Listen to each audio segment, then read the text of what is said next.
Before we get into today's video, I just want to let you guys know that this video is for educational purposes only. Please remember to be kind to everybody everywhere, in your everyday life, in your home, in the grocery store, and especially in the comment section down below.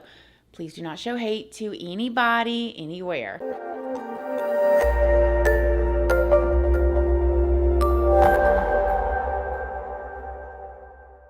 So good morning, good morning, good morning. How is everybody doing today? I hope you all are having an amazing day. I hope you all are having a wonderful week and hope everybody is feeling good.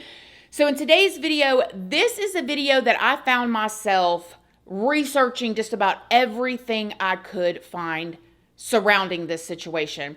I was literally sitting at home just scrolling on Facebook, scrolling through, looking at all my friends' kids' pictures. You know how it is, seeing what everybody's doing during the summertime. And I saw one of my friends post this video that it almost looked like a Snapchat video, and I'll show it to y'all later in this video. But it looked like somebody was just filming from their phone, and it was a bridge, and it was a K9 officer running on the bridge, chasing what was probably a suspect on foot. And then you just see the K9 officer jump, and then you don't see the dog anymore. And I was like, oh my gosh, like what happened? Why is this dog running? Why did the dog jump? What was going on? And then I found a bunch of information that I think is interesting, and I'm going to share with y'all today. Before we get into it, though, I do want to let you guys know, if you don't already know, hi, my name is Christina. I do have a second channel, which is Casually Christina. We just do things way more casually over there. I also have a Patreon. My Patreon's for 18 and up, and over there we talk about more personal stuff. We go live over there. It is fun if you are into like lives and interactive and hanging out in the chat and stuff. And there is a $2 tier for all of the true crime stuff that cannot go onto YouTube due to their terms and policies. That goes over on my Patreon under the $2 tier. Just make sure you read the full about section and what each tier offers before you join. I'm also on Facebook, Snapchat, and Instagram. And I'm also on Like to Know It. And Like to Know It is a platform where I post the links to the stuff that you guys ask about that you see in my videos or you see me with, like this chair is linked over there. Jewelry, makeup, clothing items, furniture, stuff that I cook with, gym equipment, just basically anything that can be linked. I link it over on my Like to Know It, and all of those platforms are linked down in the description box if you would like to come and check me out. So, okay, today we're going to be talking about an incident that totally shocked me when I first saw it. It is about a K9 officer named Streeter that has since been awarded a Medal of Courage since this incident took place. But first, I think that we need to talk about police K9s, because I learned so much from seeing this one clip of a video and then researching about it. So police K9s are dogs that are trained to assist officers and law enforcement officers.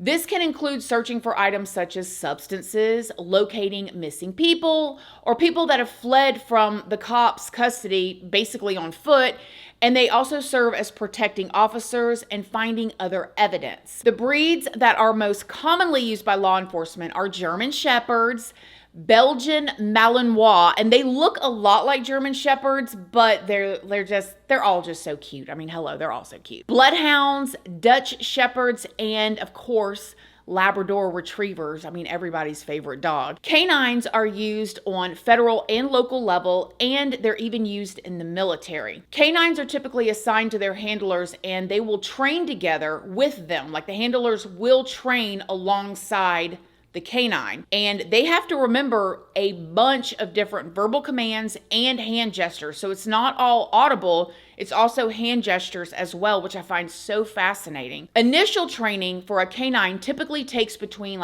8 months and a year, depending on what they're being trained for. It can be a pretty lengthy process since it begins with training the handler, the officer. They begin with training the officer first. The handler has to make sure that they will be able to train and maintain their K9 to the best of their ability. The handler has to have already completed the standard police academy training, and they have to have had 1 to 2 years of patrol service or patrol experience before they can even become eligible to transfer to the specialty K9 unit. Now, for a dog to be considered they have to first be able to complete a basic obedience training course. They must be able to obey commands of their handler without any hesitation. These dogs are typically trained with commands in other languages as well. So just because you have a canine puppy, a cute little German Shepherd puppy, doesn't necessarily mean that that dog is going to be a good fit to become an officer one day. These dogs that are used in law enforcement are trained to either be single purpose or dual purpose. Now, single purpose dogs are usually used for like backup, they are used for personal protection, and they're also used for tracking. The dual purpose dogs do everything that the single purpose dogs do, but they also detect either things that blow up, and they also detect substances. However, the dogs are trained to detect one or the other. You're not going to have one canine dog that does substances and explosives. It's one or the other. These dual purpose dogs are typically the dogs that you see when an officer comes and they are using their canine to search a suspect's vehicle. In the US, if a dog indicates the presence of substances, this gives an officer probable cause to search without a warrant. Single purpose and dual purpose dogs are typically the dogs that you will see assisting officers in arresting suspects as well. Whether they're being like held next to the officer and the dog is barking, or whether the officer lets the dog loose and the dog runs and gets the suspect, pursues them on foot, and typically takes them down. The canines are trained to bite, shake, and hold the arm or leg of an agitator. And I'm sure a lot of y'all have seen these videos where during training, the agitator wears like this certain protection. Canines usually work 6 to 9 years before they are retired unless an injury or something retires them earlier. And something that I believe is totally necessary and fair is that the police canines do receive the same honor as their human partners. And that is what is going to bring us to today's topic. Escambia County Sheriff's Officer K9 Streeter. Escambia County is the westernmost and the oldest county in Florida. It covers places like Pensacola, Cantonment, and so on. K9 Streeter belongs to Deputy Stimmell and was actually named after Corporal Eric Streeter, who passed away in the line of duty back in 1984. He was introduced to Eric's family back in 2021, and you guys, I'm about to show y'all this video, and I did not even know that this was a thing. Like, how emotional. As a matter of respect and to honor our deputies, and so these names will continue to fight crime right here in Escambia County. We have family members for Eric Streeter and Deputy Don Cook, and now they get to meet the namesake of their loved one. And now it is my honor to introduce the family of Corporal Eric Streeter, who also was killed in the line of duty serving Escambia County, to our newest K9, K9 Streeter. Come on up here. Hi. It's okay. Yeah, it's all right. Here. Beauty. Yeah, my son was just patrol canceled, so he just came. So that was perfect. It was awesome. Perfect. It is perfect timing. Hi, sweeties. Hi. Good boy. Street seats. He sure is. Seats. Ooh, seats. Good Good boy. boy. Yeah. Good boy. Let's see. This brings us to the high-speed situation that we're going to be talking about that happened this year. So on June 24th of this year, 2024, deputies were notified that a known stolen car had been spotted. So the deputies made their way over to the location, and as they were heading there, they were told that over 40 shots had been fired on the same road that the stolen vehicle was spotted on. Now, as you can imagine, this started to seem like a very serious crime had occurred that may have been related to the stolen vehicle. When the deputies arrived to the area, they spotted the stolen vehicle, and when they did, they tried to pull it over. However, this is when the pursuit began. And when you look at where the pursuit started versus where it ended, the officers began to chase this stolen car for a ways. Do you hear me? On the interstate, high speed, all of that. Now, the pursuit ended when a deputy performed a pit maneuver on the vehicle on the Escambia River Bridge. And for any of y'all that followed the Gannon Stouch case, it is the exact same bridge that Letitia Stouch, Gannon's stepmom, threw the suitcase over. That same spot. I'll let the body cam footage show you what happened next.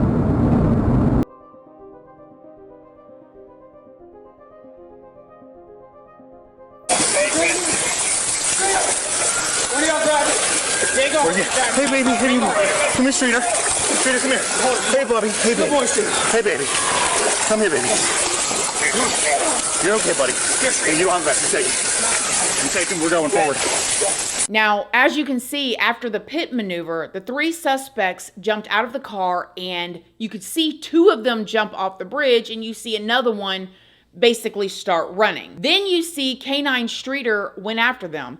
This was a 40-foot drop. One of our canines, K9 Streeter, also chased the suspect. This is K9 Streeter, who does what he's supposed to do. He does what he's trained to do. He's trained to chase and apprehend bad guys, no matter where they go, no matter what they do. So this is Streeter. Go and play this video. The suspect had jumped over this bridge, and our K9 Streeter, this brave boy, jumps over that bridge as well and into that water, probably 30, 40 feet easy. And then we end up having to fish K9 Streeter out. This is a video of our deputies that are on the ground underneath those two bridges, one going east and one going west. I think Michael told me it's north and south, but there's two bridges there, and we're trying to capture the three people that jumped over, and we're also trying to recover our canine, who is probably injured at this point because of the fall and doing his duty. So if you can play this video real quick. You can also see the swampy area and the dedication of the men and women of the sheriff's office. At this point, we're trying to get drones in the air. We're trying to get boats in the water so that we can better serve the public by getting these three murderers off the street. Now, the video that I saw was just a little clip of somebody saying, "Oh my gosh, the dog." People jumping off the right too? The dog just jumped. The police dog just jumped off the bridge. Babe.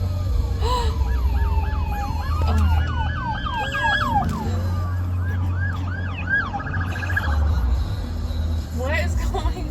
This was the initial video that I seen where the dog jumped, and I was like, oh my gosh, what happened? Where did this start? Is the dog okay? K9 Streeter was indeed injured, but has since made a full recovery. But we'll come back to him later. Now, one of the suspects, 22-year-old Travion Moten, when he jumped off of the bridge, he completely missed the water, and sadly, he passed away from his injuries related to the fall. The second suspect, 19-year-old Jacarius Etheridge, was caught and he was arrested.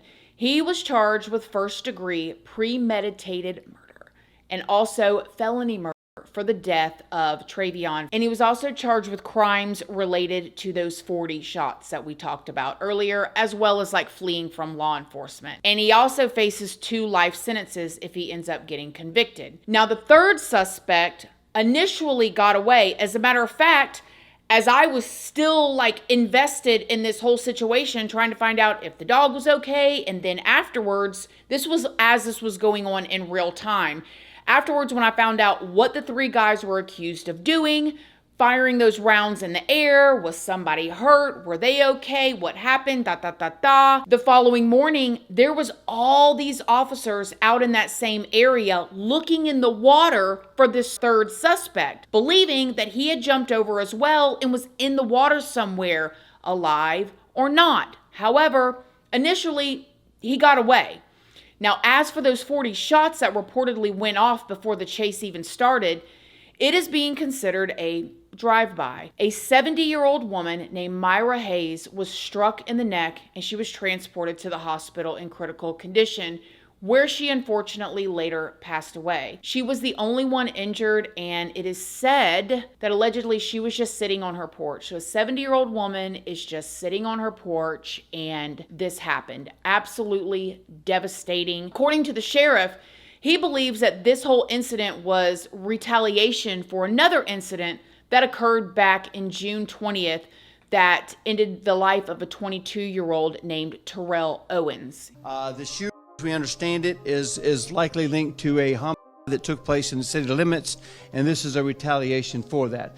So we got indication the stolen car was going down Harris Boulevard. We start heading that way. We get a shot spotter indication that 40 rounds have been shot.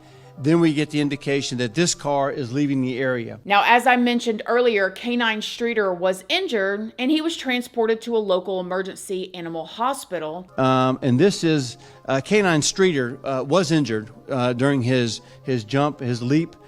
During doing his duty. He was kept overnight at the emergency vet on Davis, and then he went to Westside Animal Hospital for a follow-up. And these are some of the people that took good care of our brave boy right there. And he does have some injuries, so I'm putting him on desk duty until about Friday, but he'll be able to return back to duty.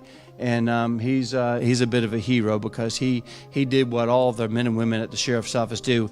They don't stop until they catch the bad guy. And if you've ever been over to that bridge, you know that's a pretty good drop. I was up there last night, and it was just I'm not sure how anyone could survive that, but our K9 did. Now I want to play a piece of the video of the dog running and jumping off the side of the bridge again. People jumping off the right too?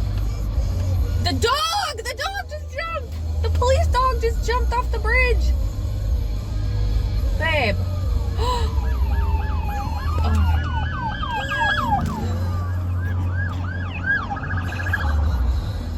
What is going on? Now, when I first saw this, I must have watched the video of Officer K9 Streeter 20 times. Me and my husband sat there watching it over and over again because I'm thinking, like, what a faithful dog. He just got out of that car and was ready to go. You know what I mean? Just open up the car door, and the dog doesn't think. He doesn't ask questions. He doesn't need a drink of water. Doesn't need to smoke a cigarette first. He's not arguing. Oh my gosh, it's hot out here. The dog just goes. As a matter of fact, he just ran and jumped over the side of the bridge, not even knowing what was there because he's so faithful. And I was like, oh my gosh. Well, he deserved it for sure. And he ended up receiving the Medal of Courage from the sheriff's office.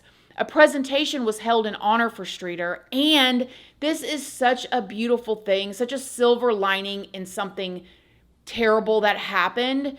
But Eric Streeter's family, remember you guys, what we were talking about earlier, the one that passed away in the line of duty back in 1984, the one who K9 Streeter is named after, their family came to the presentation. And just like you guys saw in the video earlier, where the sheriff said that they name their canines after officers that have passed away in the line of duty in order to keep their name alive.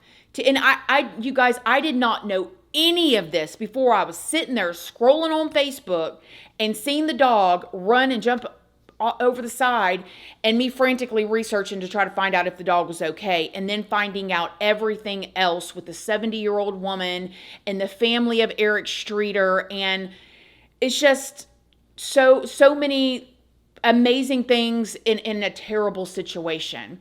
Now, this third suspect that we were talking about that initially got away, he was arrested 5 days later, okay? 5 days later, with all of that going on. 19-year-old Terrence Gross Jr. was found with his father, and he was arrested near the border in Laredo, I think it's pronounced, Texas. The sheriff's office believes that he was literally on his way to cross the border to go into Mexico because he was very, very, very close. He is being charged with attempted fleeing and eluding with a weapon and some other charges. The sheriff's office has said that they are considering pressing charges on Terrence's father for assisting Terrence in his escape. I've been in law enforcement a long time. It's probably the first time that I recall an incident just like this. That's why we train. Gross spent almost 5 days on the run and was found nearly 1,000 miles away, not far from the U.S.-Mexico border in Laredo, Texas. He was in a truck with his father heading down Mexico way. A couple days ago, we kind of got some word that he may have escaped the perimeter, and then we were going off that assumption, which led us to develop the partnership with the Texas authorities, and they ended up stopping him for us. And the way that this whole situation happened is so sad when you really, really think about it. You think about the 22-year-old who lost his life a while back, that allegedly it is believed that these 3 young men were retaliating because of the 22-year-old that lost his life. Now, 3 young men, one of them has already lost his life because he jumped over the side of the bridge and completely missed the water. If you guys saw, when the car was stopped, it's like they didn't even look. Just the one just jumped over. Awful. And you got 3 young men who may have just, one lost their life and the other 2 may have lost theirs. And obviously a desperate father. The father that drove his son to Texas and was possibly going to help him cross the border. You got to be a desperate father. And I don't say that in a derogatory way. I say that in a heartbreaking way. I mean, you've got your kid and he's thinking, you know, awful. These young men made a decision, and 2 of them are sitting in jail right now and looking at life in prison. And one of them's already lost their life. And their parents are somewhere devastated. And you got a 70-year-old woman who was just sitting on her porch, probably getting some fresh air, looking at the birds. And then instantly, in one pop, she's on the way to the hospital and loses her life. And even though all of that is sad and disappointing and heartbreaking, and again, I cannot imagine how the family members of the 70-year-old woman feels and how the family members of the 3 young men feel, because they did something so stupid. I'm just going to say it. Just firing off those rounds in the air, maybe to scare somebody, and they hit somebody, an elderly woman. And now look what their lives are, and their friend lost his life. But even with all of that, to learn everything that I learned, and now that y'all have learned, if you've made it this far in the video, of K9 Streeter and the whole situation with renaming the K9 officer after a fallen officer, I just thought that that was amazing. I thought it was beautiful. I hope that K9 Streeter got all the treats, and it just makes me look at K9 officers just a little bit differently. I already love them. I think all dogs are cute, right? But now I just look at them just a little bit more differently. Like, how faithful, how amazing. These dogs will literally take a bullet for their officers that quick and not even think about it. Jump over the side of a bridge and not even bat an eye. It's incredible. Have y'all heard about this? Let me know what you think in the comment section down below. Other than that, I love y'all. Thank y'all so much for watching this video, and I will see y'all in the next one. Love you guys. Bye.